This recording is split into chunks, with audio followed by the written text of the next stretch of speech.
বাঁশদ্রোণীতে মেয়েকে ধর্ষণের অভিযোগ উঠছে বাবার বিরুদ্ধে। অভিযুক্ত বাবাকে গ্রেফতার করে ঘটনাস্থলে নিয়ে আসে পুলিশ।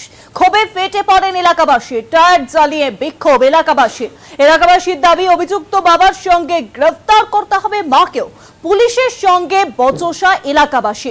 পুলিশের সঙ্গে এবং পুলিশের লাঠিচার্জে আহত হন বেশ কয়েকজন বিক্ষোভকারী। স্থানীয়রা কিন্তু বিক্ষোভ দেখান এই পুরো ঘটনার জেরে। বাঁশদ্রোণীতে মেয়েকে ধর্ষণের অভিযোগ উঠেছে বাবার বিরুদ্ধে। ইতিমধ্যেই সেই বাবাকে গ্রেফতার করা হয়েছে। অভিযুক্ত বাবাকে গ্রেফতার করে ঘটনাস্থলে নিয়ে আসে পুলিশ।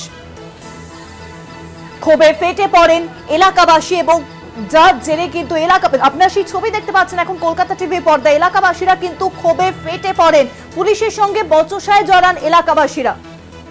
আরো জানাবেন নিউজরুমের সঙ্গে রয়েছেন আমাদের প্রতিনিধি রিয়া মাঝি। রিয়া, দেখো, বাঁশদ্রোণীতে যে ঘটনা সামনে এসেছিল কয়েকদিন আগে, প্রায় 18-19 তারিখের এই ঘটনা, যেখানে 13 বছরের একজন নাবালিকা বাঁশদ্রোণী থানায় গিয়ে অভিযোগ জানায় তার বাবার বিরুদ্ধেই যে তাকে রেপ করা হয়েছে বলে, এমনটাই মারাত্মক একটি অভিযোগ করে। এবং সেই অভিযোগের ভিত্তিতে কিন্তু বাপ্পা সাহা অভিযুক্ত এই নাবালিকার বাবা, তাকে গ্রেপ্তার করে বাঁশদ্রোণী থানার পুলিশ। এবং গ্রেপ্তার করার পরে আজকে সেই অভিযুক্ত বাপ্পা সাহাকে নিয়ে রিকনস্ট্রাকশনে যায় বাঁশদ্রোণী থানার পুলিশ।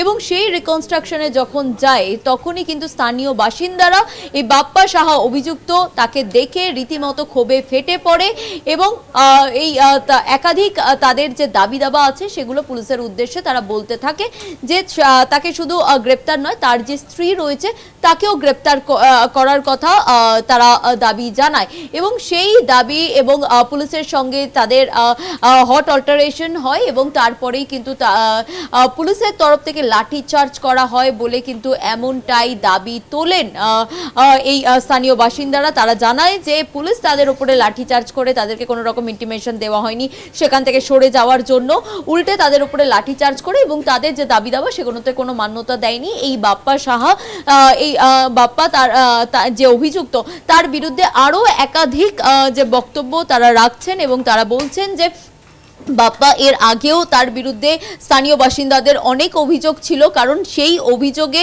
তারা বলেছিলেন যে এখানে এই বাপ্পা যার বিরুদ্ধে অভিযোগ যে মেয়েকে ধর্ষণ করেছে সেই বাপ্পা সাহা তিনি সেখানে অনেক রকমের ইল্লিগাল কাজ চালাতো, সেখানে মদ গাঁজা সহ এই ধরনের নানা রকম ইল্লিগাল কাজ চালাতো এবং সেই কারণের জন্যই স্থানীয় বাসিন্দারা তারা একাধিকবার অভিযোগ করেছে বলে এমনটাই তারা দাবি করেছেন।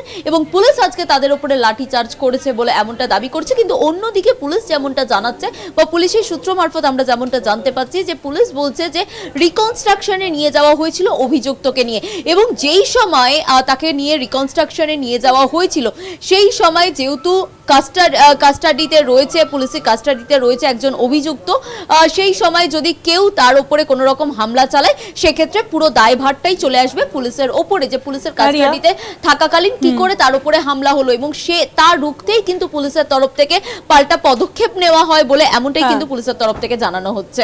অনেক ধন্যবাদ রিয়া। নিউজরুমের সঙ্গে ছিলেন আমাদের প্রতিনিধি রিয়া মাঝি।